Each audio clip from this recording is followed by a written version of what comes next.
toot, toot. Oh, sorry. Okay, the singularity is near. What is a singularity?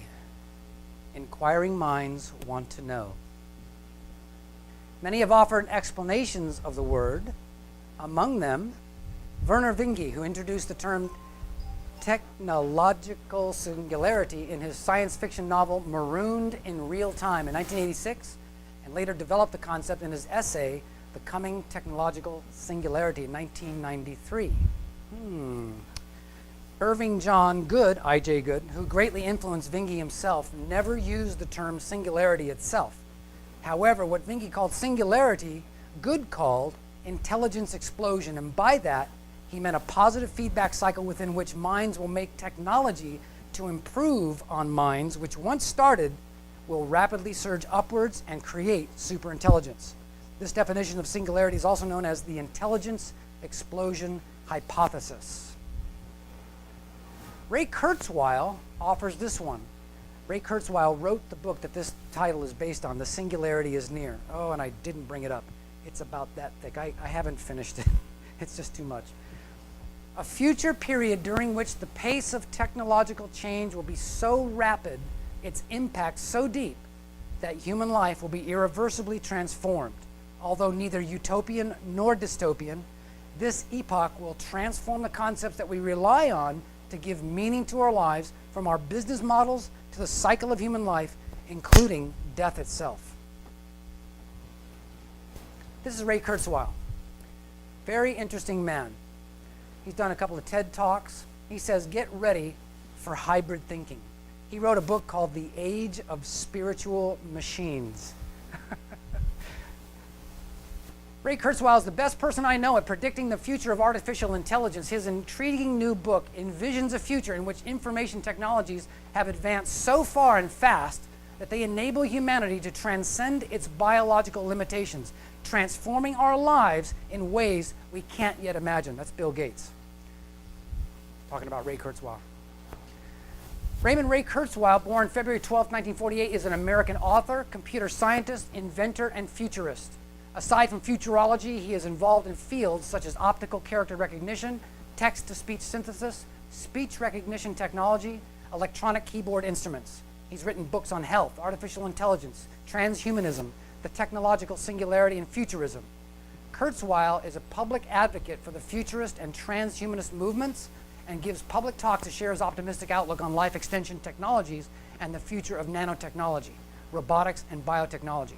He was the first principal inventor of the first charge-coupled device flatbed scanner, the first omni-font optical character recognition, the first print-to-speech reading machine for the blind, the first commercial text-to-speech synthesizer, the Kurzweil K250 music synthesizer capable of simulating the sound of the grand piano and other orchestral instruments, and the first commercially marketed large vocabulary speech recognition.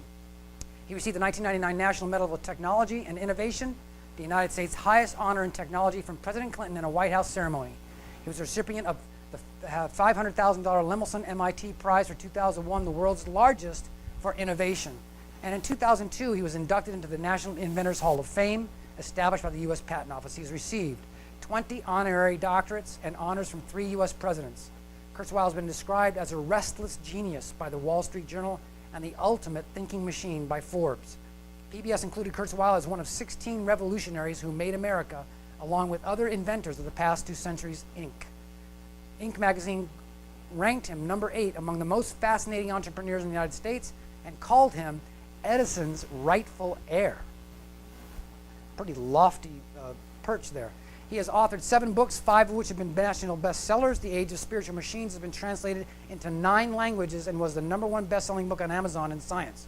Kurzweil's book, The Singularity is Near, was a New York Times bestseller and has been the #1 book on Amazon in both science and philosophy. Kurzweil speaks widely to audiences both public and private and regularly delivers keynote speeches at industry conferences like DEMO, SXSW, and TED. He maintains the news website KurzweilAI.net, which has over 3 million readers annually. I say that because this is a very interesting man. This is a futurist that really apparently has his fingers on the pulse of the future. Cosmological scientists refer to the singularity as the moment the universe came into being. There's several meanings of the word singularity, and the one that is most commonly used in cosmology deals with the beginnings of the universe.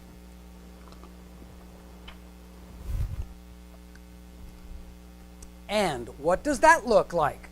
Inquiring minds want to know. Well, something like this: from the Big Bang to complex stars, the decelerating phase of universal explosive development. At the Big Bang, what's considered the Big Bang, even scientists have to admit everything came from something.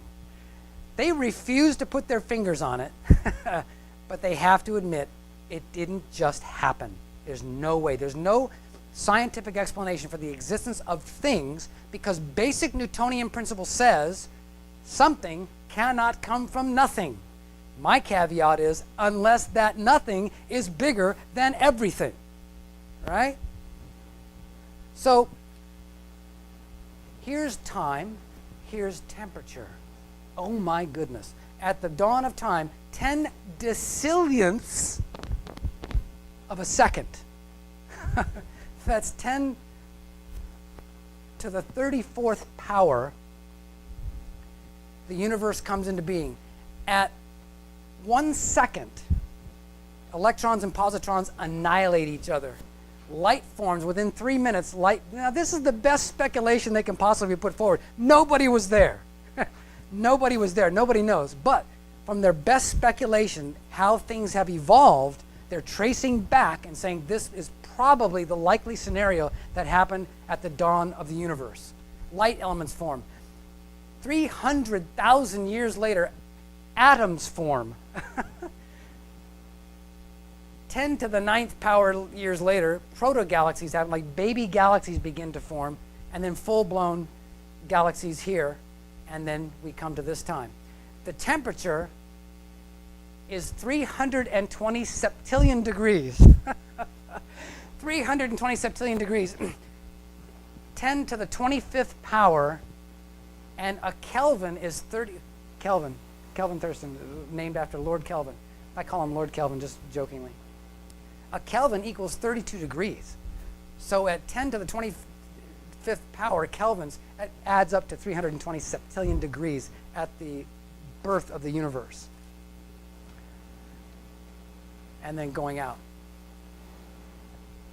And, oh yeah, the 10 million, oh, right, and right here, just, this is 10 decillionths of a second, 10 millionths of a second later, subatomic particles form. In his book, The Singularity's Need, Ray Kurzweil says, at the onset of the 21st century, humanity stands on the verge of the most transforming and thrilling period in its history. It will be an era in which the very nature of what it means to be human will be both enriched and challenged as our species breaks the shackles of its genetic legacy and achieves inconceivable heights of intelligence, material progress, and longevity, which goes right hand in hand with the New Age. He's not a Christian,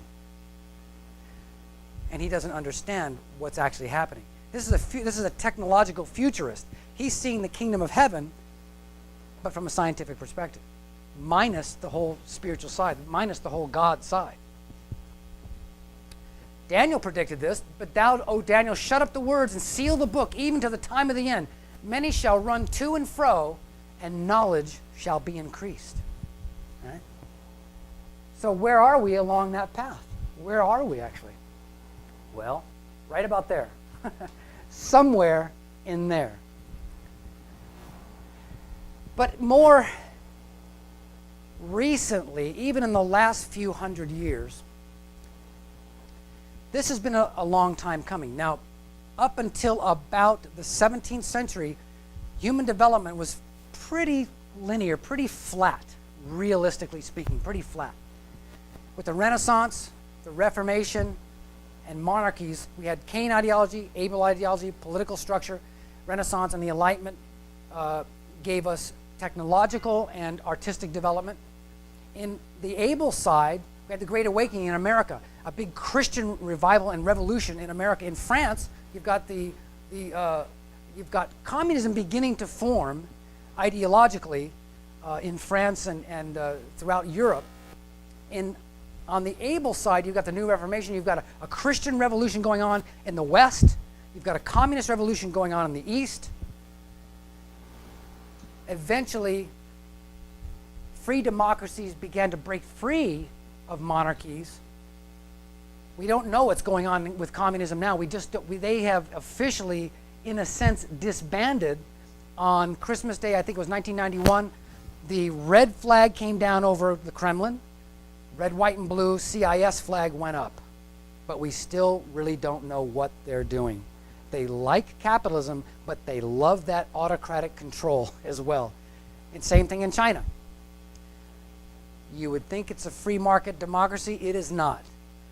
It is an authoritarian central control with an underpinning of wild, unbridled capitalism.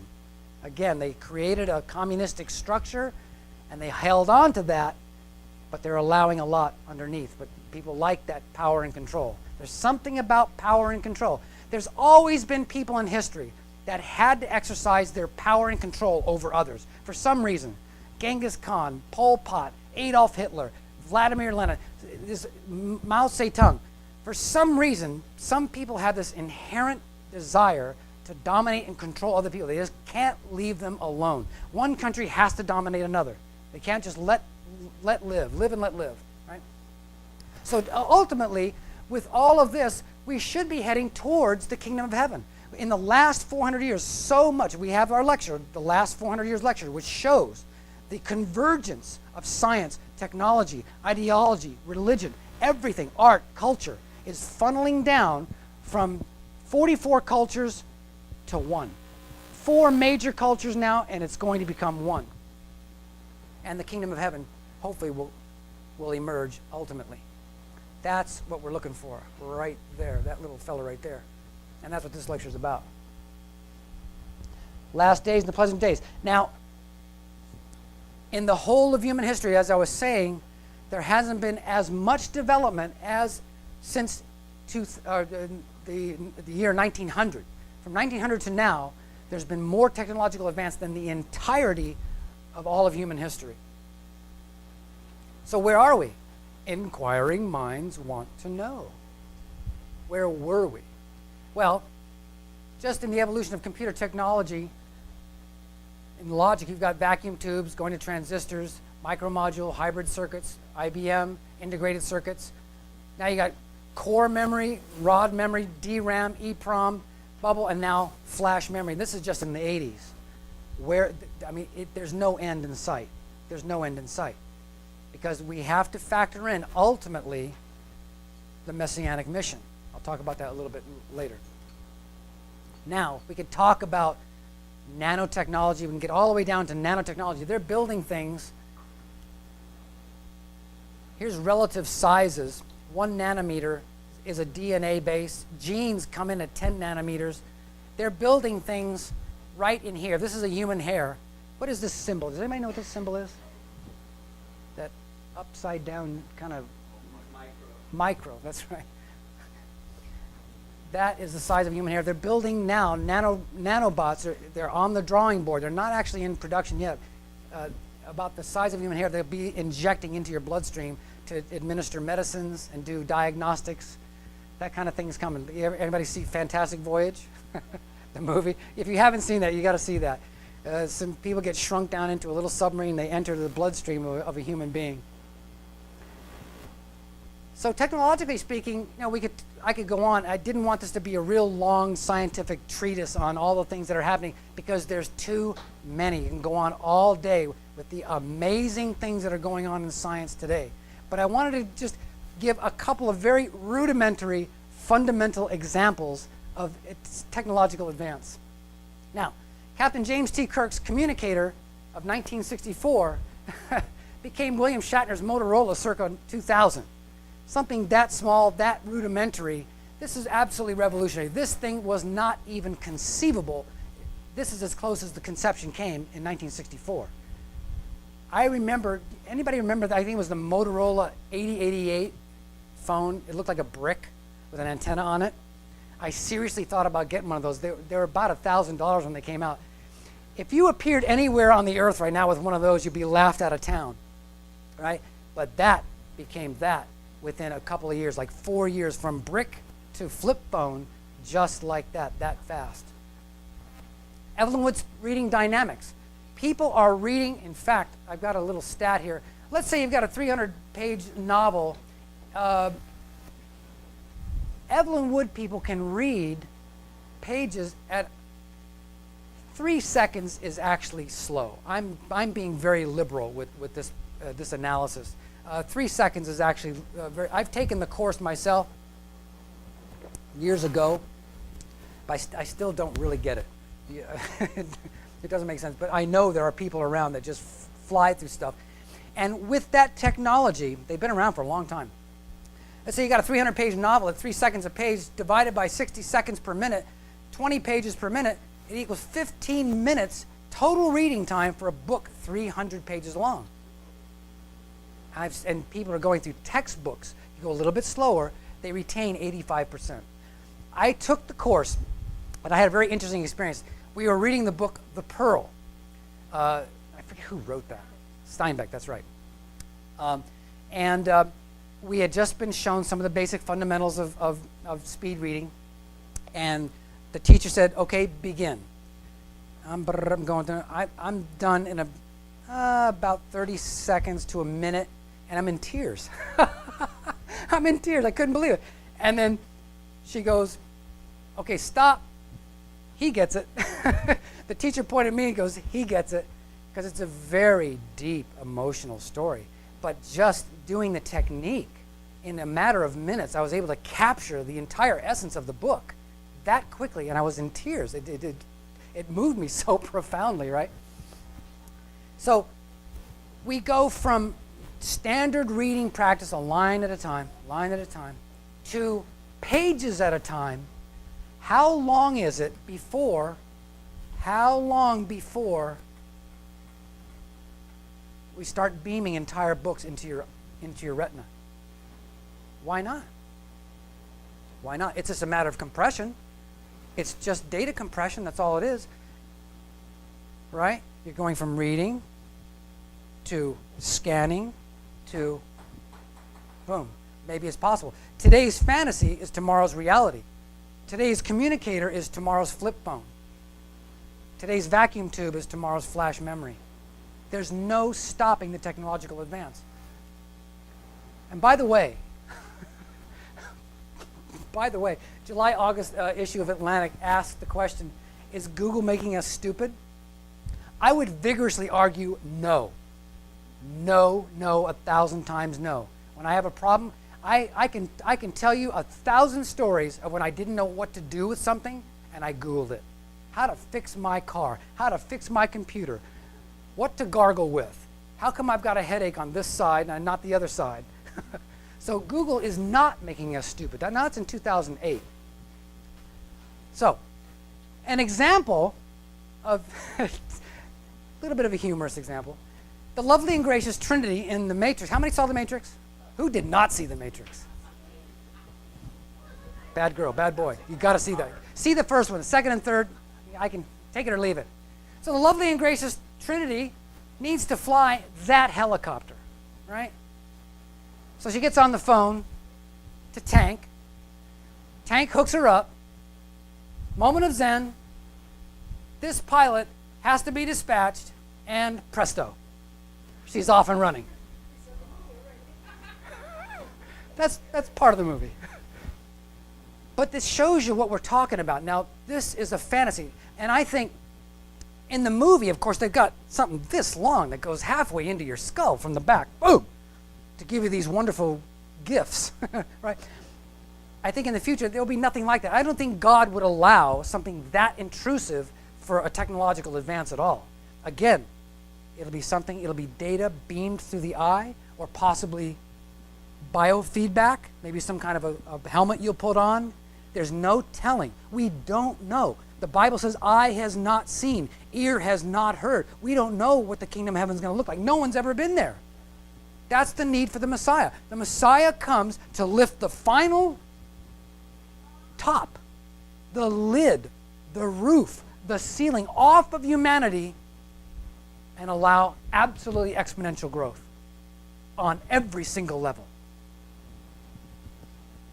Reverend Samuel Moons once said that had the fall not occurred, the descendants of Adam and Eve would have landed on the moon within 600 years of their creation. Technology would have advanced that fast. It took 10 times that long because of fallen nature to go to the moon. Now, what's happening? Oh my gosh. Serious discussion about colonizing Mars. Go to mars-1.com. I don't know whether to take these guys seriously or not. But I do know that they received 4,227 applications, serious applications. It's a one-way trip. It's a one-way trip. There's no way back. Right now, there's no technology to get back. Rumor has it, 200,000 people submitted video applications.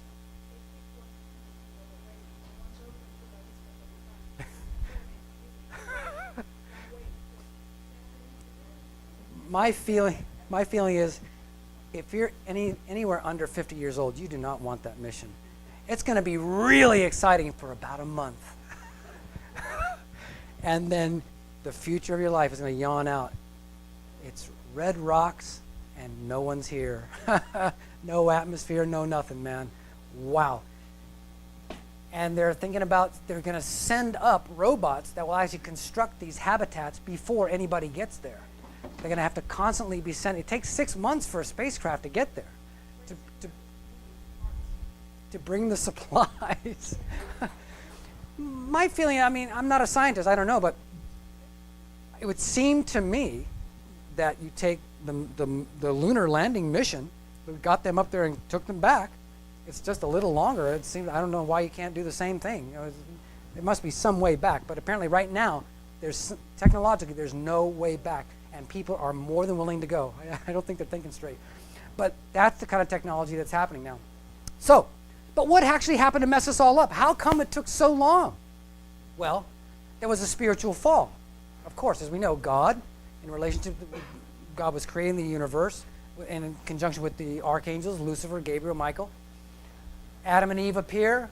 Eve and Lucifer have an illicit love relationship. In spirit, they fall. They're cut off from God. Because there's this thing called free will. This is the amazing thing that by which all of this hangs, is free will. Oh, free will is such an amazing double-edged sword. Reverend Moon was asked years ago in an interview, what's the most important thing that you have discovered in all of your studies and travels and in your wisdom, what would you want to impart to mankind? He said, man's portion of responsibility. It's absolutely everything. Adam did not have to eat that fruit. Cain did not have to kill Abel. There was nothing written down, nothing in stone that said that had to happen. So here we are, fallen mankind. Our will meets God's will. Boom. If we fulfill that will, God's will is accomplished. And it shall come to pass, if you shall hearken diligently to the voice of the Lord thy God, to observe and do all its commandments, which I command thee, the Lord thy God will set thee on high above all nations of the earth. God's talking to Israel. But, Satan's will is accomplished, but same chapter, 16th through 30th verse, but it shall come to pass if you will not hearken to the voice of the Lord thy God. So it's an if-but scenario. It's very clear. God, nothing is in concrete. God has created the free will absolutely sacrosanct. Can you imagine? It's like God created a room with a lock and then gives you the key.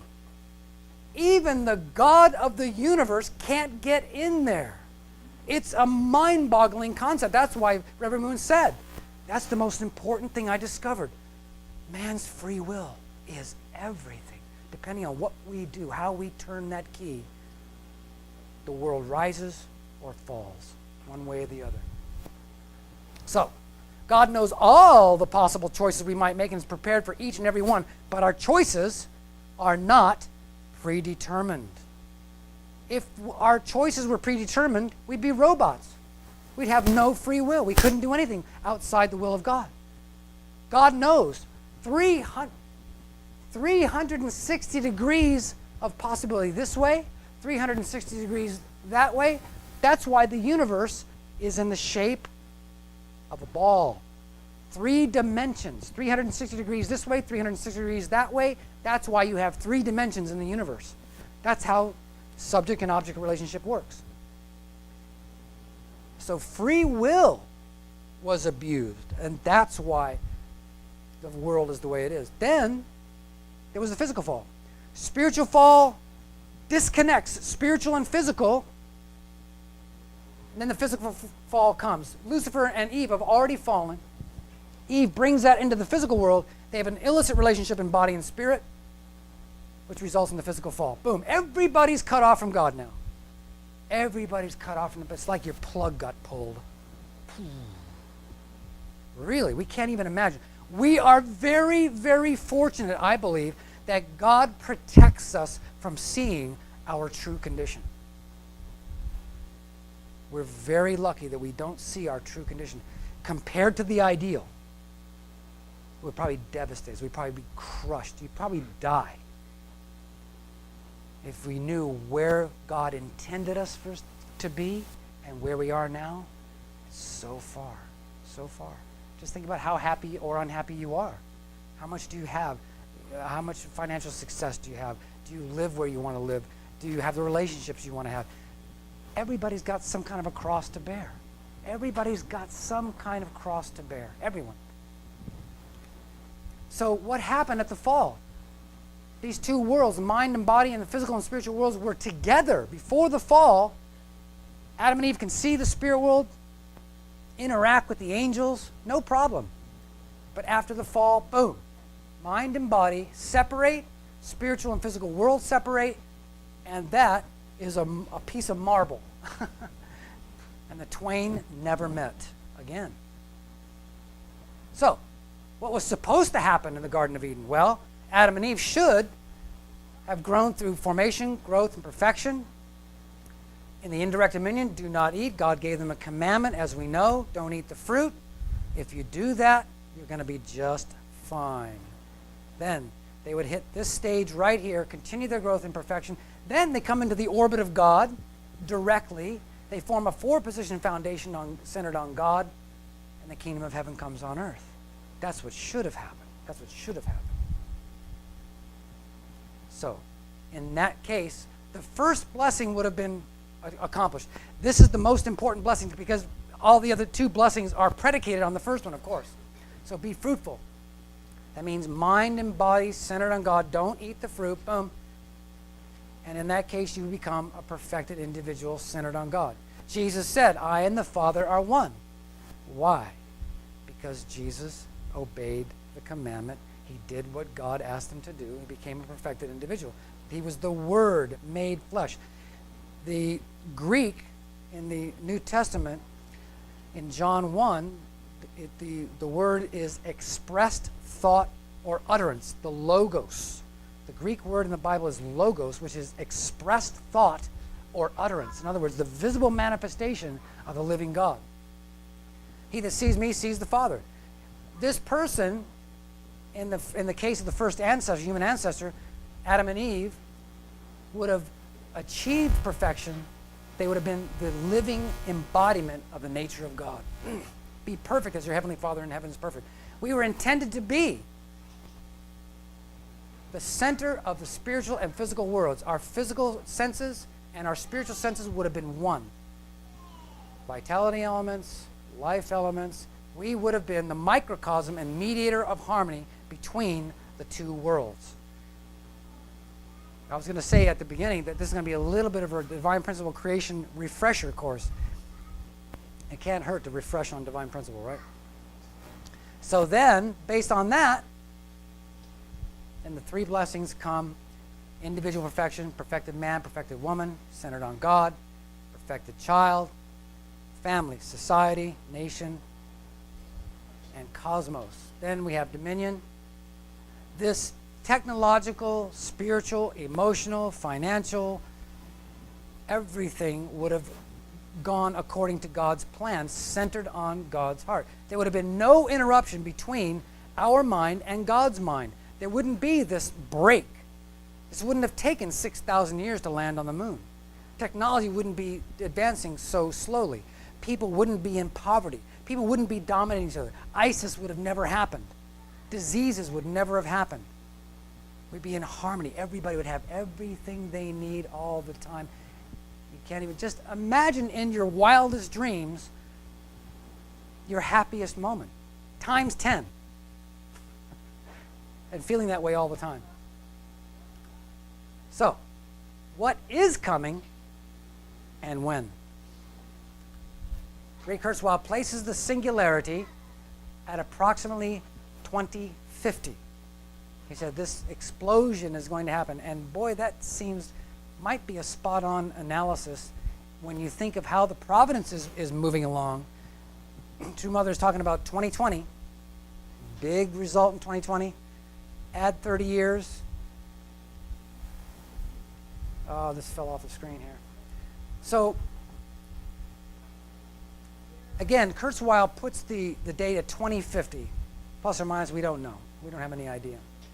What's happening now in the technological realm, let's see, this is about here. I think this is our technological development in terms of brain power is about that of a mouse. The intellectual brain power actually generated by a mouse, which will become a monkey by 2040. He's talking about computers having the ability. We already have 3D perception. In 2005, we had 3D perception in computers. Utility robots, 2010, 2015. They developed skills here in 2020, adaptation, imagination, and he predicts that computers will have reasoning ability by 2050. They'll basically mimic the human mind. We don't know exactly what that's going to look like. That could be scary. If there isn't some ethical oversight, that could be really dangerous stuff. So right now, we're about in here. This is like the evolution of computers all the way up to Dell 340, et cetera, et cetera. This was written, Singularity was written in 2005. So this is really dated stuff, actually. Imagine that. His calculations, however, are in fact only taking into consideration the physical intellectual world. He's not factoring in the all-important advent of the Messiah in all this. In reality, the spirit world and the physical world are actually going to collide.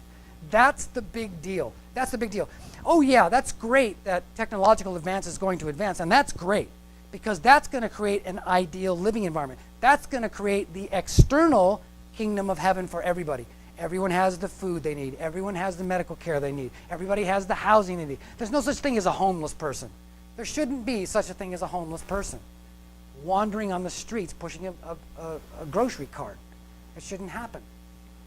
So what's that going to look like? Well, those separate mind and body, spirit world, physical world, will come back together again. And I think it's very interesting that Kurzweil predicts this in 2050. 2050. The singularity, in other words, the technological singularity. He's saying this singularity is the equivalent of the creation of the universe. A technological explosion, the equivalent to the creation of the universe. The only way that can happen is the merging of the spiritual and physical worlds. That's the only way that can possibly happen, because that's what would have happened had Adam and Eve not fallen. Those worlds would have never come apart. They would have stayed together. Internal and external advance would have gone together in parallel. Right? He says a future period during which the pace of technological change will be so rapid, its impact so deep, human life will be irreversibly transformed. Although neither utopian nor dystopian, this epoch will transform the concept that we rely on to give meaning to our lives, from our business models to the cycle of human life, including death itself. I said this quote before. He says, although neither utopian nor dystopian, purely utopian. There's no dystopia there. The kingdom of heaven comes without dystopia. Dystopia is dysfunction, something wrong. This is going to be all right. This will be all right because it'll be guided by God's heart, God's love, God's mind. Will reflect the image of God. That's the importance of the coming of the Messiah. There's no other way to save the world. There's been great spiritual leaders come and go by the oodles, by the basketful, by the bushel, but they've never changed the world once and for all. And that's the importance of the second coming of Christ. Christ is like Atlas, and he pulls those two worlds together again. You know, Atlas is always shown with the world on his back, right? Ugh. Right? The Messiah, his big responsibility, resolve the broken heart of God, number one, and number two, based on that, will pull those two worlds back together. Bang. And it's amazing. The technological world is saying the same thing in the same time period. Very interesting. Terribly interesting. Kurzweil talks about 6 epochs of evolution. Evolution works through indirection, creates a capability, and then uses that capability to evolve the next stage. Epoch 1, physics and chemistry. Epoch 2, biology, information in DNA. Brains, information in neural patterns. Technology, information in hardware, software designs. Merger of technology and human intelligence. The methods of biology, including human intelligence, are integrated into the exponentially expanding human technology base. What he's talking about is the merging of human mind capability and mechanics. I mean, you can see it already. There are prosthetic limbs that actually work based on mental input. They've got these things directly wired to people's brains now where they lose a limb, it can actually work based on brain input. That's absolutely fantastically amazing futuristic stuff. And then he finally says, the final epoch, the universe wakes up from a long, long sleep. Right? Patterns of matter and energy in the universe become saturated with intelligent processes and knowledge. For us, how we see that is God's love finally comes into the world. From the technological perspective, he sees a merging of mind and matter. We see God's love and truth being unleashed on the world. So, one of the points of this is to be an inspiration. We are slogging every day. We go to work, we get up, we eat our breakfast, we drink our coffee, we commute to work, we work 8 hours. The boss, whoosh, whoosh, yeah, mule. Wow. Then we go back home, eat our hamburger, go to sleep, and we start the process the next day, right? It's very easy, and then on top of that, you turn on the TV, there's ISIS again. They lopped off 10 more heads today. They burned 3 more people alive, right? It's very easy to think that everything is so hopeless. But underneath us and above us, there is a God, there is a spirit world, there is a providence. Never let go of that. Don't lose sight of that. You are on a great adventure. Unfortunately, sadly, many of us will not see the kingdom of heaven. Second generation, I think, may see the first glimmerings of the kingdom of heaven. Third generation and fourth generation, I think they're going to see it. Around 2050, I think we're going to see the real kingdom of heaven coming on earth. I think there's no way the world can possibly escape Reverend Sun Myung Moon's divine principle by 2050. It's impossible. It can't happen. I don't believe it for 1 minute. It's going to be huge, huge.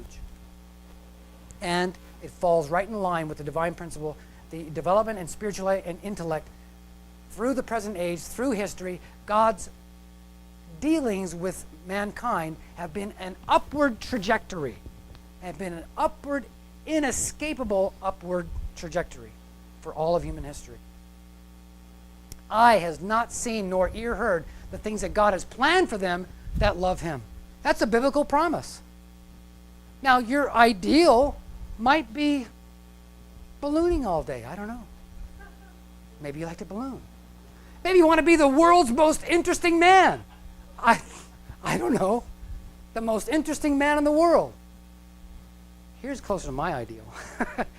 Until the first flood, of course. But maybe you want to go to Burning Man. Oh, look out, no. But we don't know. We don't know what the future holds. Who knows what the cities of the future are going to look like? There's no way to know because we've never been there, right? Revelation chapter 22. Now here's a little, let's say, snapshot of the kingdom of heaven in old King James first century, actually, yeah, first century, it's 95 AD. parlance. And he showed me a pure river of water of life, clear as crystal, proceeding out of the throne of God and of the Lamb. In the midst of the street of it, and on either side of the river, was there the tree of life, which bare 12 manners of fruits, and yielded her fruit every month. And the leaves of the tree were for the healing of the nations.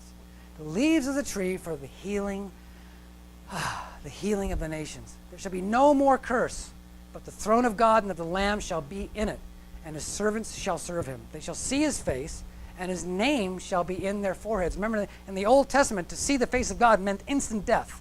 Nobody saw the face of God and lived, right? But we'll be able to see the face of God freely.